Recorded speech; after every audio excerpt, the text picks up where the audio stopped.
Monsieur le Président de la Commission, Monsieur le rapporteur, Monsieur le Ministre, si ce projet de loi devait, hélas, être voté et validé par le Conseil constitutionnel, votre nom serait à jamais associé à une loi de régression qui ferait de vous le fossoyeur d'un grand service public, le service public postal, facteur essentiel de cohésion sociale auquel les Français sont viscéralement attachés. Ces derniers l'ont démontré lors de la consultation citoyenne du 3 octobre, en rejetant massivement votre projet. Rien que dans le département de la Loire, ce sont près de 33 000 votants qui se sont prononcés à 97% pour le non dans plus de 150 bureaux de vote. C'est du jamais vu. Cette loi, si elle devait être votée, ferait de vous, Monsieur le Ministre, un déménageur de territoire, un de plus dans ce gouvernement Fillon qui, après avoir planifié les déserts kaki avec la carte militaire, les déserts noirs avec la carte judiciaire et les déserts blancs avec la carte hospitalière, organise à présent les déserts jaunes avec les déserts postaux. La Poste est, avec l'école, le premier des services publics de proximité. Il est garant de l'égalité territoriale, créateur de liens sociaux, mais aussi souvent la dernière présence de l'État dans nos territoires, dans le monde rural comme dans nos quartiers populaires. Avec cette loi, Monsieur le Ministre, vous allez pouvoir apporter votre pierre personnelle à l'édifice de démantèlement méthodique du pacte social et républicain que le Président de la République, votre mentor, a engagé depuis son élection. Votre objectif est clair, affaiblir à tous les niveaux la capacité à agir de la puissance publique, ce qui se traduit par un désengagement massif des services de l'État sur les territoires et par la privatisation des services publics, comme c'est le cas aujourd'hui pour la Poste. La feuille de route que vous a fixée le chef de l'État est simple. Premier temps, vider les caisses de l'État, c'est ce que vous avez fait admirablement.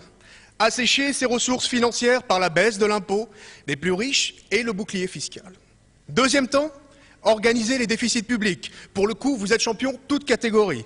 Pour mieux faire subir à l'État une cure d'amaigrissement sans précédent, avec le non-remplacement d'un départ sur 2 à la retraite des fonctionnaires et la RGPP. Troisième temps, asphyxier les collectivités locales en vous délestant sur elles de nouvelles compétences sans les compenser financièrement et en faisant reposer leur financement sur les impôts les plus injustes des catégories les plus modestes. Votre projet de loi sur la Poste participe de ce mouvement d'ensemble qui fragilise non seulement un grand service public, mais conduit tout droit à un État résiduel, marginal, réduit à la portion congrue. Ce projet de loi est avant tout un texte idéologique d'un gouvernement qui a fait le choix de faire primer le funeste principe de concurrence libre et non faussée au détriment des valeurs du service public.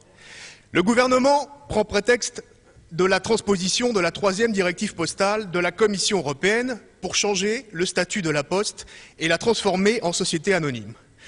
Cette directive ne demande en aucune manière que le capital de la Poste soit ouvert, elle demande l'ouverture et l'abolition des frontières postales. Mais vous avez fait le choix, lors de la négociation de cette directive en 2008, de ne pas plaider en faveur du maintien d'un secteur réservé, contrairement à ce qu'avaient fait les gouvernements précédents, en particulier le gouvernement Jospin en 1997. Je rappelle, effectivement, Monsieur Vidalis, qu'une dizaine d'autres pays en Europe ont défendu de leur côté le secteur réservé, c'est-à-dire le monopole résiduel pour la levée, le tri et la distribution des lettres de moins de 50 grammes, ainsi que le tarif unique du timbre et un nombre égal de dessertes, que l'on se trouve au fin fond du département de la Loire, comme au cœur, ici, à Paris, de la capitale.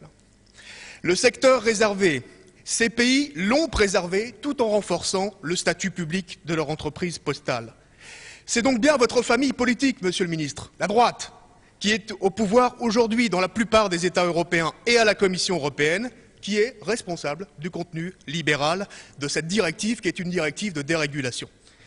Alors vous invoquez dans votre projet l'insuffisance des fonds propres de la Poste. Mais si l'État avait assumé ses obligations à l'égard de la Poste ces dernières années, nous n'en serions pas là. En créant vous-même les difficultés financières du groupe et en laissant filer son endettement, vous avez réuni les conditions pour justifier aujourd'hui votre projet d'ouverture de capital et donc bientôt de la privatisation de la Poste. Nous vous proposons une solution alternative pour l'avenir du service public de la Poste. Cette solution, c'est le maintien du statut d'EPIC, établissement public, industriel et commercial, avec le financement intégral des 2 missions de service public pour lesquelles l'Union européenne laisse aux États membres toute latitude d'apporter un accompagnement financier, à savoir la présence postale et aussi le transport et la distribution de la presse. La transformation de la Poste en société anonyme constitue un transfert des droits de propriété d'un EPIC, établissement public propriété collective de la nation, à une société dont le capital social peut être fractionné en actions détenues par différents propriétaires et donc introduit ultérieurement en bourse. Nous défendons le statut d'EPIC par rapport à la société anonyme parce que nous pensons que lorsqu'il y aura des actionnaires, il y aura nécessité d'un retour sur investissement, comme c'est toujours le cas. Qui dit retour sur investissement dit rentabilité. Et par souci de rentabilité, on fermera de plus en plus de bureaux de poste ou l'on diminuera les horaires d'ouverture, comme c'est déjà le cas dans de nombreux quartiers populaires. Monsieur le ministre, vous nous dites « la Poste est imprivatisable ». Mais au fond, que vaut votre parole, monsieur le ministre? Elle vaut ce que vaut la parole de ce gouvernement, c'est-à-dire pas grand-chose. En ce qui concerne les futures conditions de travail des salariés de la Poste, nous voulons obtenir du gouvernement des garanties solides. La Poste tend de plus en plus à imiter le modèle managérial de certaines entreprises publiques qui ont été privatisées, comme France Télécom. Mobilité forcée, mise en concurrence des salariés, voire harcèlement. Membre des missions d'information parlementaire sur la pénibilité au travail et sur les risques psychosociaux, je tiens ici à exprimer mon inquiétude sur les conséquences de l'évolution du statut de l'entreprise sur la qualité de vie au travail des salariés de la Poste.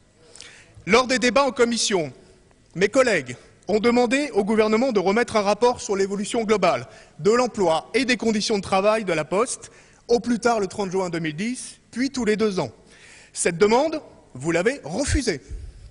Mes collègues vous ont réclamé un comité paritaire sur l'amélioration des conditions de travail et des conditions de vie des personnels de la Poste et de ses filiales, vous l'avez également refusé. Vous avez en ligne de mire une privatisation à brèves échéances et la rédaction de ce projet de loi prépare le terrain à cette future évolution néfaste. François Brottes vous a proposé d'inscrire dans la Constitution le principe selon lequel la Poste est chargée du service public postal. Là aussi, vous avez refusé. Monsieur le ministre, votre projet de loi relatif à l'entreprise publique La Poste et aux activités postales marque une rupture fondamentale dans l'histoire de notre service public. Il constitue une étape de plus dans la remise en cause de notre pacte social et républicain. C'est pourquoi nous ne voterons pas ce texte de régression. Votre gouvernement doit tenir compte de la mobilisation sans précédent de nos concitoyens le 3 octobre dernier. Dans un ultime élan de lucidité, il est encore temps pour vous de retirer votre projet de changement de statut et d'organiser, sur la base de l'article 11 de la Constitution, comme nous l'avons proposé dans notre proposition de loi organique, un référendum d'initiative populaire. Monsieur le ministre, ayez un peu de courage, laissez les Français décider par leur vote de l'avenir de leur poste. Merci.